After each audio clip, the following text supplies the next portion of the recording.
Hotel का माल ready हो गया? नहीं हुआ लगा, निकाल। জ্যান্ত মাল বানা বের কর।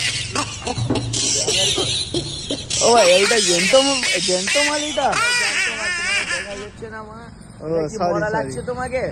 না না এটা তো পুরো জ্যান্ত মাল দাদা, জ্যান্ত মাল। এটা তো পুরো জ্যান্ত মাল, পুরো জ্যান্ত মাল এটা। এটা এখন আমরা কাটবো, ঠিক আছে? আচ্ছা তারপরে?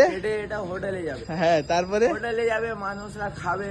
হ্যাঁ জ্যান্ত মাল আপনার কিছু। এটা টেস্ট হবে দাদা? হ্যাঁ টেস্ট হবে, ভালো টেস্ট, আচ্ছা অনেক ভালো টেস্ট, বিশাল ভালো। এটা কি মাল, শুকনা না কি এটা মাল? না, এক নম্বর শুকনা মাল। ও এক নম্বর শুকনা মাল, একটু দেখিয়ে দিই শুকনা মালটা কেমন থাকে। দেখে দাও, এই যে দেখেন আমাদের মাল, এই যে শুকনা মাল দেখে নিন আপনি, সুগুনা এন্টারপ্রাইজ দেখে নিন শুকনা জ্যান্ত মাল। ভালো মাল একদম। হ্যাঁ তারপর? দারুণ মজা, দারুণ টেস্ট, দারুণ মজা, দারুণ টেস্ট। এসব এইরকম ডেলি সেল হয়। দাদা দাদা